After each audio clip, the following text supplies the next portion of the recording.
All right, everyone, and welcome back to Bible 365 with Kathy Carter. We are on day 18. And if you have made it all the way through today, we are finishing up the book of Genesis. So today is our last day in the book of Genesis. We are going through the reading today for day 18 is Genesis 47:28 through 50, the end of chapter 50. And so that means that we finish up our book, our first book of the year. If you have worked through this book and if this is the first time you've gone through it, I really feel like it's a big congratulations because I know none of this is easy reading. And so I'm excited that you finished this book. If this is your multiple time going through this book, I hope it has been an amazing experience, that you have really found a deeper connection to God and have seen some things in there that maybe that you have never seen before, or it has reinforced some things for you that you just needed to hear. Because I think we use this term that the word is living and active, sharper than any two-edged sword. And I think that is true, that it consistently reaches out to us, right? God is constantly speaking to us through the words that he wrote down in this book.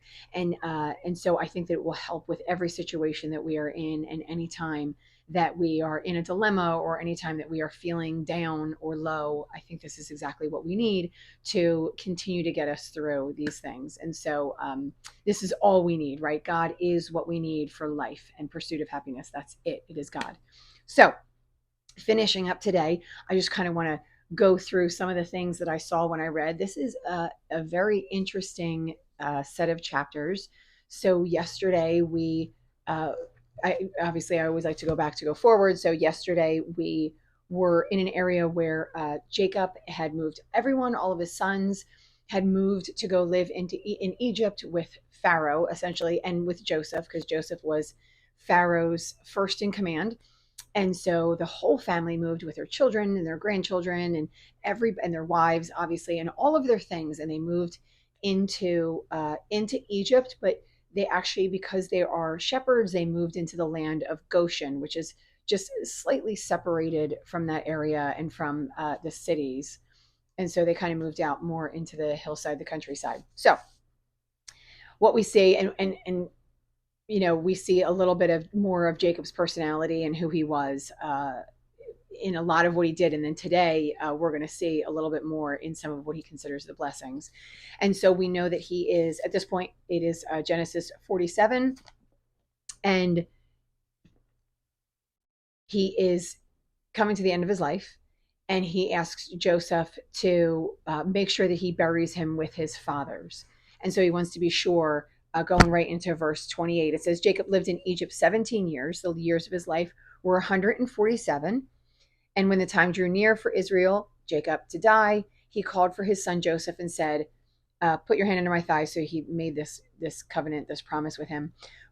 Verse 30, when I rest with my fathers, carry me out of Egypt and bury me where they are buried. And so he wants to, if you guys remember way back when, Abraham bought that place across from Mamre, that cave, and he bought all of that area. This is the property. This is the ownership, because they were living as foreigners. He owned this land where he is buried, where his wife is buried, where Isaac is buried, Rebecca is buried, and then we also see that Leah is buried there. And so he asks if he can be buried there as well, that he wants to be buried with his fathers, not in Egypt, away from his fathers. Now, moving right on into chapter 48, before he dies, in verse 3, it says, Jacob said to Joseph, which is, again, Jacob's the father, Joseph is the 11th son, God Almighty appeared to me at Luz in the hand of Canaan, and there he blessed me and said to me, I'm going to make you fruitful and increase your numbers. I will make you a community of peoples, and I will give you this land as an everlasting possession to your descendants after you. And I appreciate that Jacob is passing this information down to Joseph. So it seems at this point that Joseph has met with God in his dreams and in his visions. And Jacob met God in different ways. Jacob met God in the land. Jacob met God in, like, he would speak to him, so he would hear him audibly. And so he's just reminding Joseph of the Father, the one that they follow, why they follow him, and what was promised through their bloodline. And so it's always a reminder, because we do forget. I know there's this saying, if we don't learn our history, we're doomed to repeat it. And I do believe that that's a truth. We need constantly to be reminded of the truth and the promise of who God is, because it is so easy in our nature to forget. So for me, I know I forget all the time, especially when I'm in the midst of some kind of crisis or in the midst of something scary or sad. I quite often forget the promises that were made to me by God, and I focus only on what I have control over and what I can do, and I forget everything that He's able to do and everything that He promised to me if I continue to have faith and follow Him. Moving on to verse 5. Verse 5 says, "Now then," so this is Jacob speaking, "now then, your two sons born to you in Egypt before I came to you here will be reckoned as mine." And so, again, this is for me another picture. So Jacob is essentially adopting them. And what this would have meant then is that they would have gotten a portion of Jacob's land and Jacob's things, and not Joseph's. And so he names these two as his sons. And so they get a promise of all of Jacob's blessings. They get a piece and a portion of that. And that same idea is shown in us when we are adopted, that we get a portion of what our Father has for us. And so when we are part of the family, we get that. And so I think that God is showing the image very clearly in here, because hopefully we're going to see what it is that he gets, but they do become part of the promise. They're going to get some blessings and things like that. So he adopts them as his own. The rest of Joseph's children are Joseph's, and so they're going to be part of Joseph's tribe and Joseph's blessing. But these two are part of Jacob's. And so moving down to verse 8, one of the things just that I notice here, it says, when Israel saw the sons of Joseph, he asked, "Who are these?" And then Joseph responds, "They are the sons God has given me here," Joseph says to his father. And then Israel says, "Bring them to me so I may bless them." And what it looks like to me is it seems very ceremonial. I would think at this point, so what we found out is he's been here for a few years. I would assume he has already met those two sons. And so he knows who they are, that he knows some things about them. And so it just feels, and again, timeline, it could be off, right? It could be this happened when he first met the children and he gave the blessing then. But it feels like he has already known them, and there's some ceremony in presenting them to Jacob. So having this presentation and then recognizing who they are, giving their names, Jacob then recognizes who they are, and then they get this blessing from Jacob.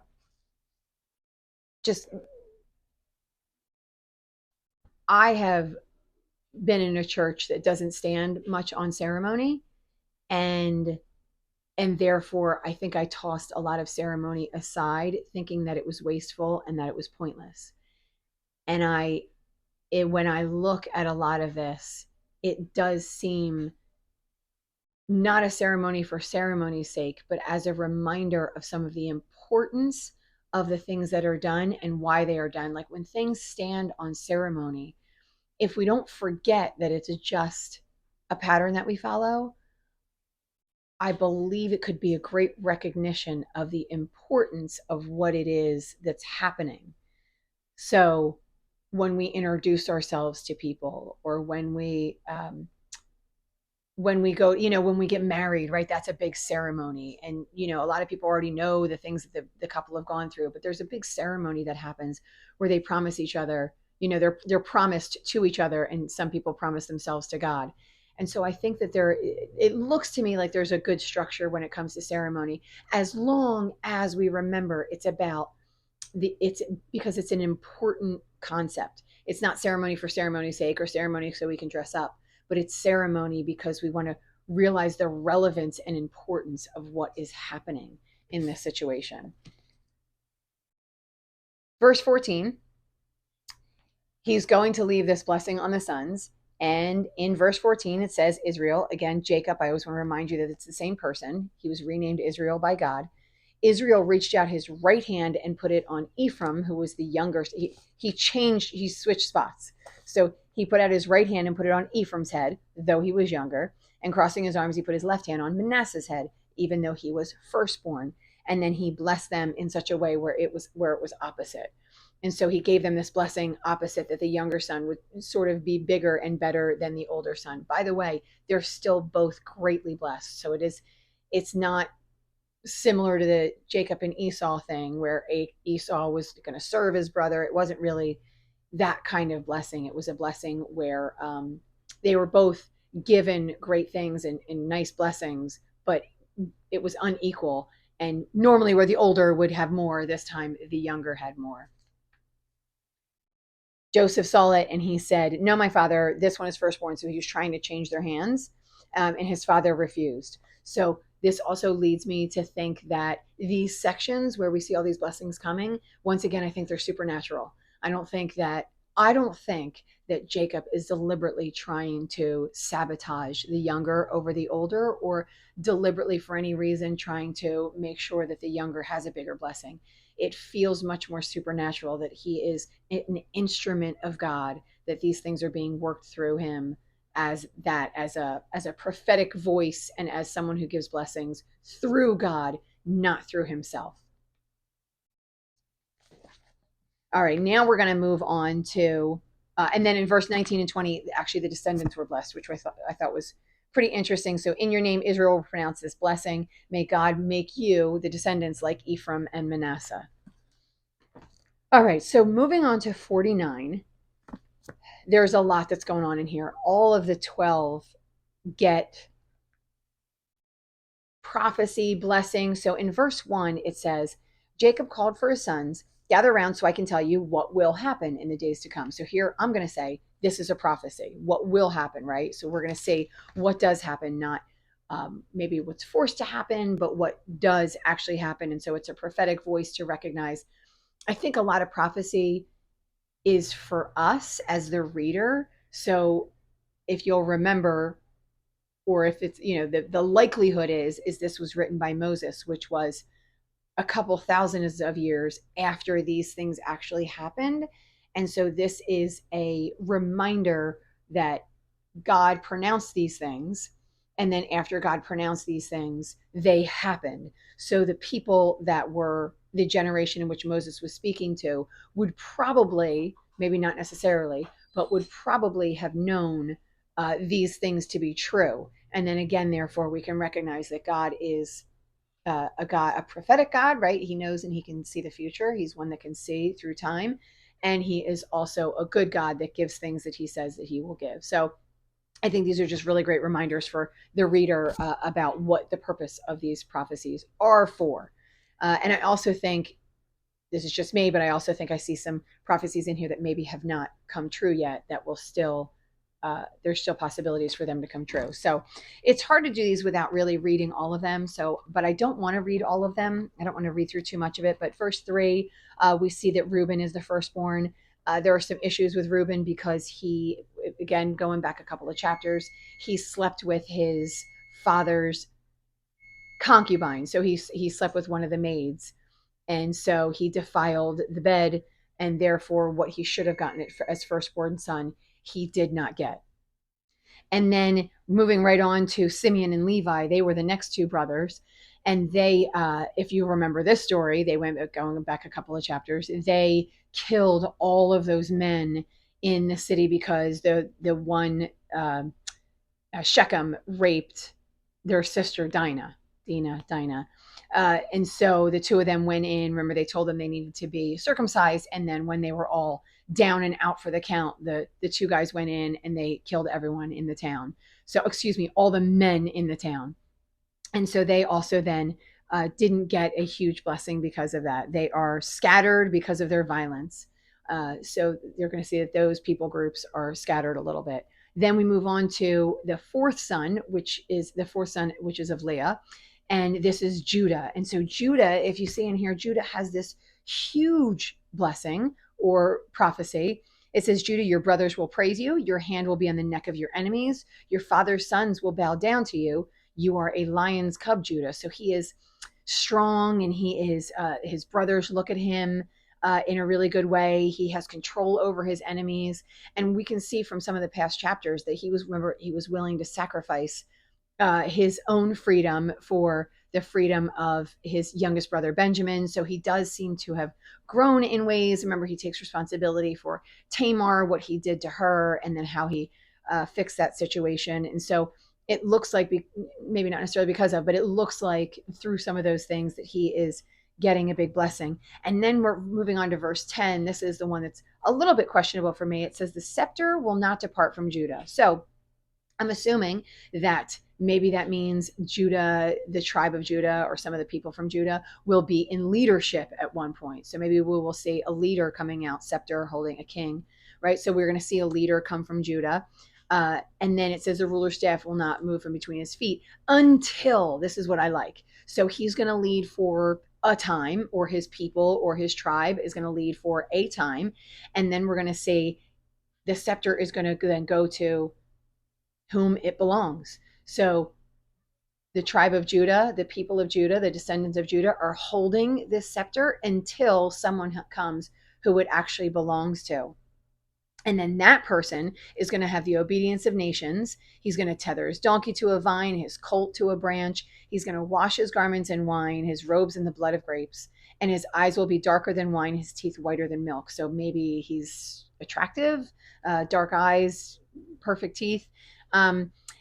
So this looks like, this 10 through 12 looks like a future prophecy. So something, so the scepter looks like a future prophecy, and then that section after that looks like there's going to be a significantly later prophecy coming after that.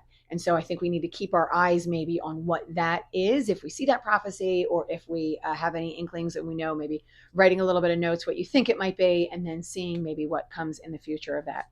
And then Zebulun is going to live by the seashore, so I get something pretty literal, excuse me.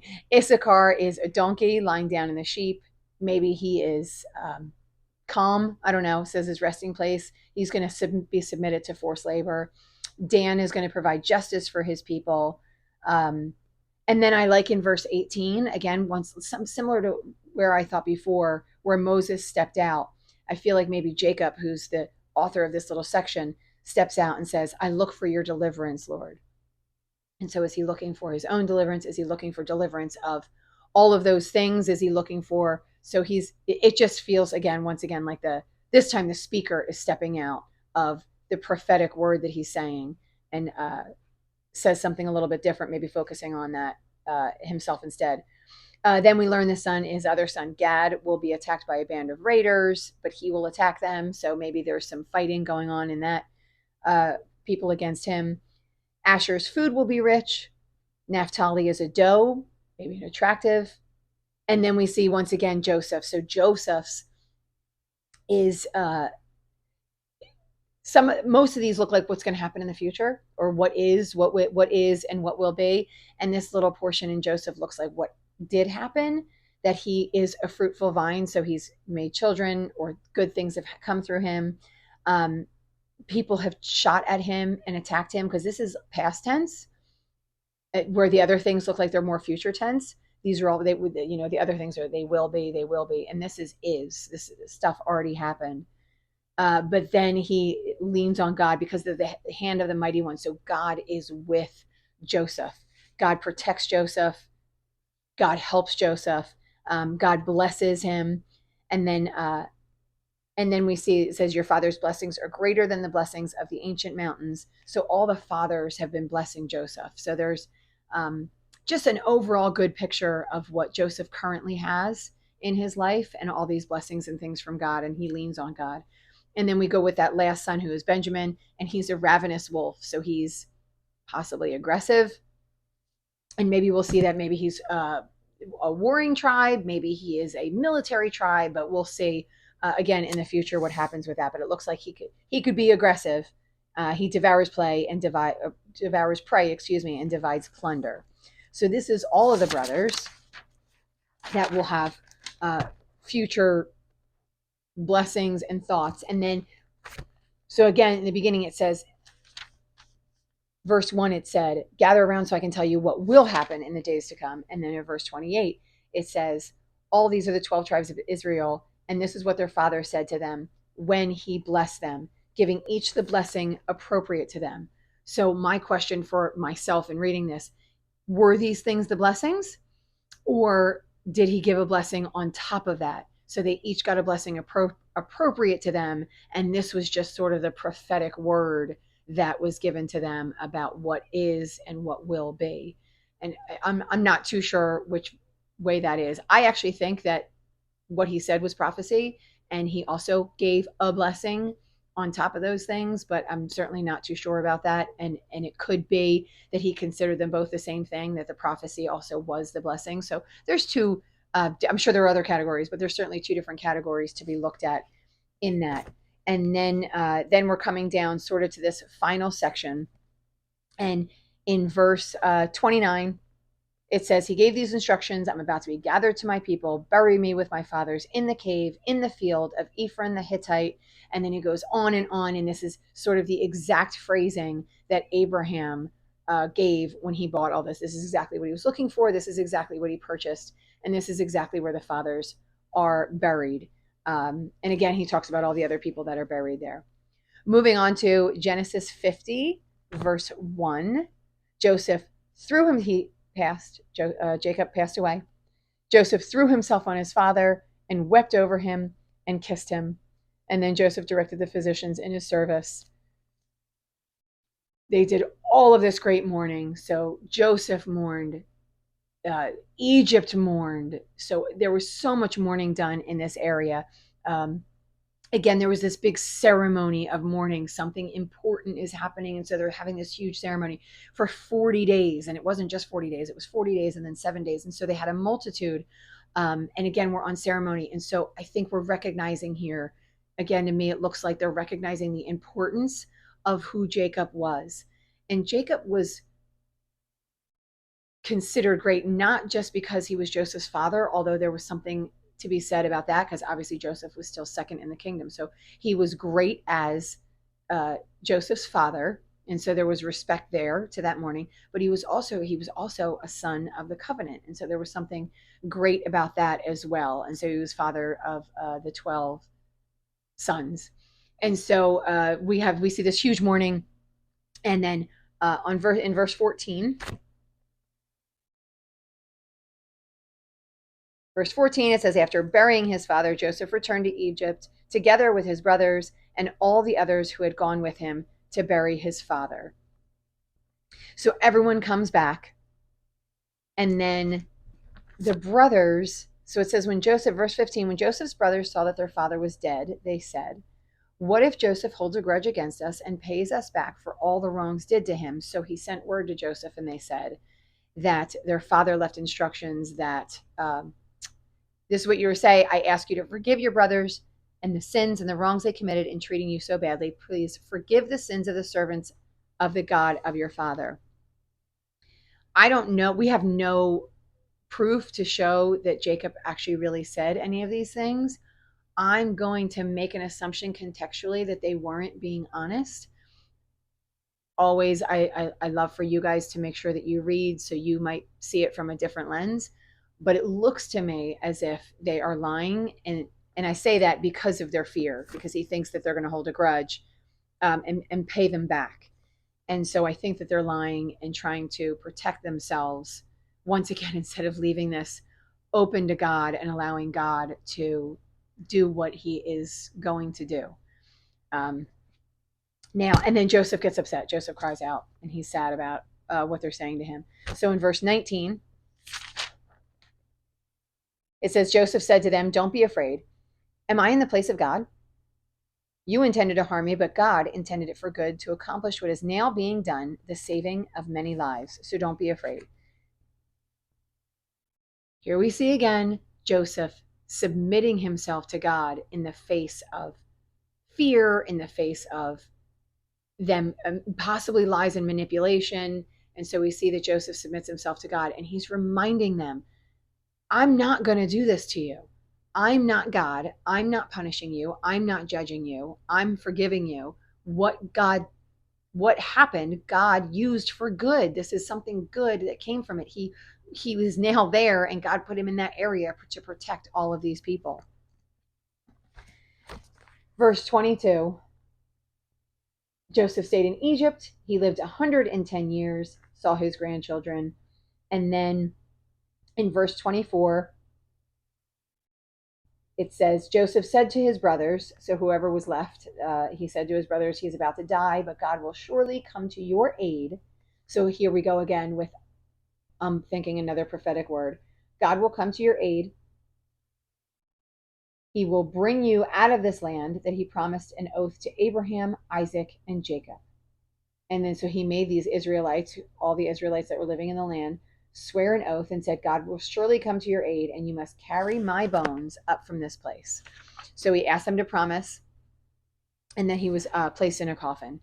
And so this is how we finish the book of Genesis, that it ends with Joseph dying, the rest of the Israelites flourishing. So we see that the Israelites in Egypt are flourishing, and yet he proclaims that God is going to make a promise to bring them all back to the promised land, which is the land of Canaan, the land of Israel. And that's how we finish Genesis. Next time, we're moving on to the book of Job. So if your setup is the same as mine, we were going to be starting in the book of Job tomorrow.